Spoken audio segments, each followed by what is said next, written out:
আসসালামু আলাইকুম। ক্লাস 8 বার্ষিক পরীক্ষা এবং ক্লাস 8 এর বৃত্তি পরীক্ষার মধ্যে আসলে পার্থক্য কী?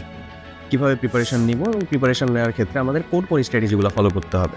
যারা এই বিষয়ে জানতে চাচ্ছ তাদের জন্য আজকে এই ডেডিকেটেড ভিডিওটা।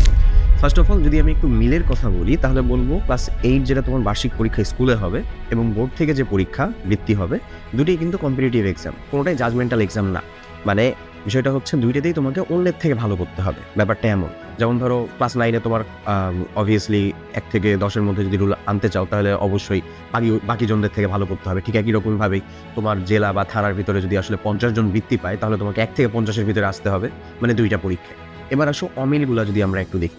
ফার্স্ট অফ অল সিলেবাসই তো অনেক বড় একটা অমিল। বৃত্তি পরীক্ষা কি আমার সব সাবজেক্টের উপরে হবে? না। আর বার্ষিক পরীক্ষা সকল সাবজেক্টের উপরেই হবে। তাহলে সিলেবাস অবশ্যই আমার বার্ষিক পরীক্ষায় পড়া বেশি, কিন্তু জিনিসটা হচ্ছে যে জেনারেলাইজ পড়াশোনাটা বার্ষিক পরীক্ষার ক্ষেত্রে বেশি, বৃত্তি পরীক্ষার ক্ষেত্রে কিছু স্পেসিফিক সাবজেক্টে পড়াশোনাটা হচ্ছে বেশি। যেমন আমাদের বাংলা ফার্স্ট, বাংলা সেকেন্ড, আনন্দ পাঠ ইনক্লুডিং আনন্দ পাঠ, ইংরেজি ফার্স্ট, ইংরেজি সেকেন্ড, বিজিএস এবং আমাদের সায়েন্স একসাথে হবে সেটা, আর ম্যাথ।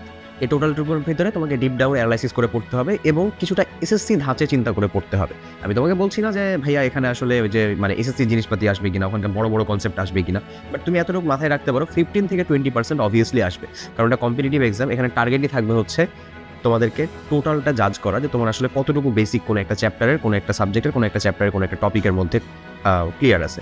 এবার আসলে যদি কোয়েশ্চেন প্যাটার্ন নিয়ে চিন্তা করি, কোয়েশ্চেন প্যাটার্ন তোমার স্কুলের পরীক্ষাতে কী হবে সেটা তুমি খুব ভালো করেই জানো। তুমি টিচারের পালস বুঝছো, তোমার স্কুলের টিচার তোমার বার্ষিক পরীক্ষার প্রশ্ন বানাবে, দ্যাটস ওয়াই ওরা তোমার জন্য কিছুটা হলো ইনভায়রনমেন্টাল সেন্টি, বাট টোটাল একটা ভিন্ন ভেন্যুতে যে তুমি যখন মানে বৃত্তি পরীক্ষা দিবা ওরা কনসেপ্টটা কিন্তু টোটালটাই আলাদা। কেন? কারণ ওখানে তো তোমার মানে বোর্ডের টিচার কোয়েশ্চেন বানাবেন, ওখানে তোমার স্কুলের টিচার কোয়েশ্চেন বানাচ্ছেন না।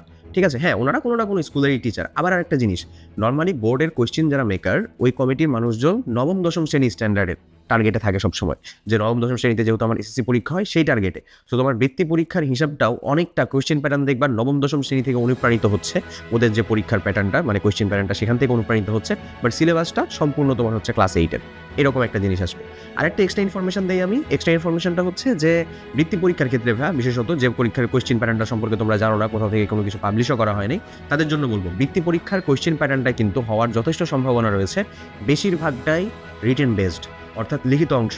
সেটা হতে পারে সিকিউ, সেটা হতে পারে এসকিউ, হতে পারে ফিল ইন দ্য গ্যাপ, হতে পারে হচ্ছে যে শর্ট কোয়েশ্চেন, যে কোনো কিছুই হতে পারে।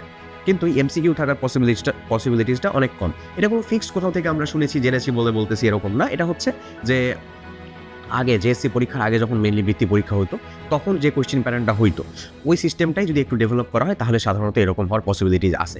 এখন যদি দেখা যায় যে আসলে কোয়েশ্চেন প্যাটার্ন কী হবে সেটা সম্পর্কিত তোমাদের নোটিশ দেওয়া হলো তাহলে তো কোনো বিষয় নেই, যাবতীয় আপডেট আমাদের এই চ্যানেল থেকে, আমাদের এই পেজ থেকে ইনশাল্লাহ পেয়ে যাবা তোমরা। যদি দেখা যায় যে এখন পর্যন্ত কোনো কোয়েশ্চেন প্যাটার্ন নিয়ে নোটিশই আসলো না, তার মানে তুমি ধরে নিও যে ওটা তোমাকে আশ্চর্যান্বিত করার জন্য বলতে পারো, অথবা তোমাকে জাজ করার জন্য যতটা পারা যায় হার্ডশিপের দিকে সেই দিকেই নিয়ে যাওয়া হবে। এখন আসো তুমি এটার প্রিপারেশন নিবা কীভাবে? যারা ক্লাস 8 বার্ষিক পরীক্ষার প্রিপারেশন নিতে চাচ্ছ কিন্তু স্কলারশিপের জন্য মনোনীত হচ্ছে না, তাদের জন্য আমি সোজা কথা বলবো, জাস্ট একটা প্রোগ্রাম, ডিসক্রিপশন বক্স বা কমেন্ট বক্সে লিঙ্ক পাবা, ক্লাস 8 বার্ষিক পরীক্ষার প্রস্তুতি। এখানে তোমার সায়েন্স এবং ম্যাথের যে সকল চ্যাপ্টার আছে প্রত্যেকটা চ্যাপ্টারের উপর লাস্ট শর্ট রিভিশন ক্লাস দেওয়া আছে, যেখানে তোমাদের খারাপ অবস্থা সব থেকে বেশি থাকে, যেখানেই মানুষজন ফেল করে হচ্ছে বেশি। তুমি যদি ওটুকু কমপ্লিট করতে পারো বিলিভ মি তুমি ওখানে একটা ভালো মার্ক নিয়ে আসতে পারবা। তোমার খুব বেশি বেসিক ক্লিয়ার হয়ে যাবে আমি এরকম বলবো না, বাট ভালো একটা মার্ক গ্র্যাব করতে পারবা ইনশাল্লাহ। যারা স্কলারশিপের জন্য আসতেছ তাদেরকে বলবো ক্লাস 8 স্কলারশিপ প্রোগ্রাম। এই ক্লাস 8 শিওর স্কলারশিপ প্রোগ্রামের মধ্যে তোমার স্কলারশিপের জন্য যত যা কিছু দরকার ইনশাল্লাহ এক প্রোগ্রামেই ক্লিয়ার হয়ে যাবে। তুমি ডিসক্রিপশন বক্স বা কমেন্ট বক্সে লিঙ্ক পাবা, ওই লিঙ্ক থেকে ডেমো ক্লাসগুলো করতে পারো। ডেমো ক্লাস পছন্দ হবে তুমি সেখানে যুক্ত হয়ে যাওয়া উচিত, যে যেখানে যুক্ত হতে চাও। এখন কথা হচ্ছে ক্লাস 8-এর বৃত্তি পরীক্ষার জন্য কোনো গাইড আসবে কিনা? উত্তরটা হচ্ছে না। আমার হাতে যেটা হাতির সমান গাইড এটা তোমাদের ক্লাস 8-এর জন্য না, এটা হচ্ছে আসলে নবম দশম শ্রেণীর আমাদের মাস্টার বুক।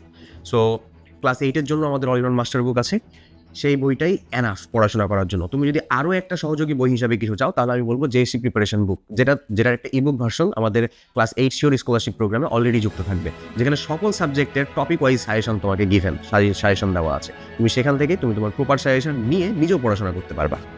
সো আশা করি তুমি বুঝতে পারছো তোমার ক্লাস 8 বৃত্তি পরীক্ষার বার্ষিক পরীক্ষার পার্থক্যটুকু কী কী।